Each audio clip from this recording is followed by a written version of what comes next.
কথাকে নিজের চোখের সামনে দেখে অবাক হয়ে গেল অঙ্কিত। সম্পূর্ণ জানতে ভিডিওটিতে একটি লাইক করে দেখতে থাকো। গল্পের শুরুতেই দেখা যায় যে বুলি মানে কথা নাচ গান দেখাতে থাকে সবার সামনে। এরপর কিছু গুন্ডা এসে কথাকে উচিত শিক্ষা দেবে বলে ঠিক করে। আর এর মধ্যেই অঙ্কিত আর প্র্যাটি চলে এসেছিল বুলির বস্তিতে। আর দেখা হবে তো হবে, বুলির মামার সাথেই দেখা হয়েছে। অঙ্কিত আর প্র্যাটি উচিত কথা বললে মামা তখন বলে, এটা আমার বস্তি, এখানে বুঝে শুনে কথা বলতে হবে, না হলে কিন্তু আপনারাও পার পাবেন না, বুঝেছেন তো। এরপর প্র্যাটি তো অনেক রেগে যায়। অঙ্কিত প্র্যাটিকে বলে, আচ্ছা তুই এখানে আমাকে কেন নিয়ে আসলি বলতো? এই সব দেখার জন্য আমাকে নিয়ে আসলি? আমার তো একদমই ভালো লাগছে না।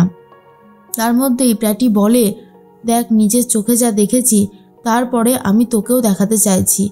আমার মনে হয় তোকে দেখালে অনেক কিছু ভালো হতে পারে।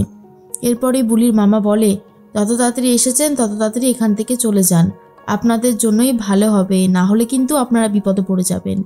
এর মধ্যে একজন গুন্ডা এসে রীতিমতো শেফ এবিকে টার্গেট করতে পারেনি বলে বুলির ওপরে সেই ঝাঁজ মেটাতে থাকে। ইচ্ছে করে বুলি যখন নাচ করছিল তখন রাস্তার উপরে কিছু পাথর ফেলে দেয় আর বুলির পা সেখানে পড়ে অনেকটাই কেটে যায়। এরপরেই রাজা আর রানী বলে, দেখেছিস ওই লোকটাই এরকম কাজ করেছে। এরপর তো বুলি প্রচণ্ড রেগে গিয়ে লোকটার মাথার ওপরে রীতিমতো একটা হাড়ি ভেঙে দেয়।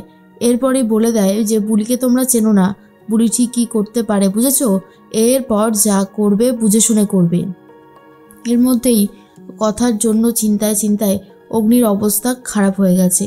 অগ্নি কি করছে কি বলছে নিজেই কিছু বুঝতে পারছে না, যেটা একদমই বুঝে উঠতে পারছে না বাড়ির সবাই।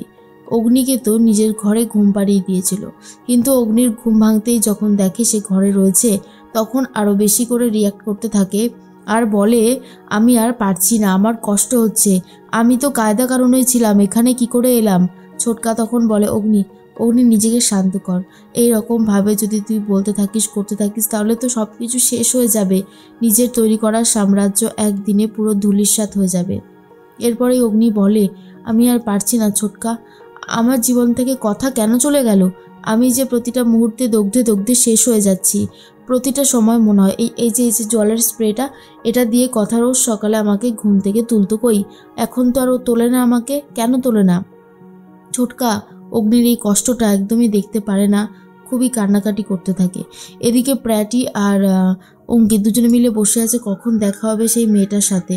এরপরে অঙ্কিত বলে, দেখ আমার মনে হয় তোর কোথাও একটা ভুল হয়েছে, এছাড়া আর কিচ্ছু নয়। প্র্যাটি তখন বলে, কোনো ভুল হয়নি আমার, আমি যা বলছি তা একদম ঠিক। এর মধ্যেই বুলি তো চলে এসেছিল আর তখনই দেখা হয়ে গেছে মামার সাথে। আর মামা তখন বলে, দেখ তোর বিয়ে আমি ওই বুড়োটার সাথেই দেব, টাকার জন্য আমি সব করতে পারি। বুলি তখন বলে, ওই লোকটাকে আমি কোনোদিনও বিয়ে করব না, বুঝতে পেরেছো, তার আগে আমি নিজেকে শেষ করে দেব। এই নিয়ে বুলির সাথে বুলির মামার তো অনেক ঝামেলা হতে থাকে। তার মাঝখানেই বস্তিতে প্র্যাটি অঙ্কিত রয়েছে। এরপর যখন বুলির সামনাসামনি হয়ে যায় দুজনাই, অঙ্কিতকে দেখায় প্র্যাটি আর বলে, দেখ আমি কি একটুও বাড়িয়ে বলেছিলাম, এই হলো আমাদের কথা। এর মধ্যেই বুলি এসে হোঁচট খায় পুরোপুরি অঙ্কিতের সামনেই। আর তখনই বুলি বলে, তারা হোঁচট যখন খেলাম একটু দাঁড়িয়ে যাই। এরকমটা তো কথাই করতো, কথার স্বভাব চরিত্র পরিবর্তন হয়েছে ঠিকই, কিন্তু কথা কুসংস্কার যেগুলো মানত সেগুলো এখনও পর্যন্ত মেনে যাচ্ছে। এরপরে অঙ্কিত বলে, কথা তোমার নাম কি কথা? কথা তখন বলে, না আমার নাম কথা না, আমার নাম তো বুলি। এরপরে প্র্যাটি বলে, বুলি তুমি কি ছোটবেলা থেকে এখানেই থাকো? তখনই বুলি বলে, হ্যাঁ তো, এই যে আমার গায়ে দেখো এইসব আঁকা রয়েছে, আর এই যে রাজা রানী আমরা সবাই একসাথেই থাকি, কেন অসুবিধার কি হয়েছে?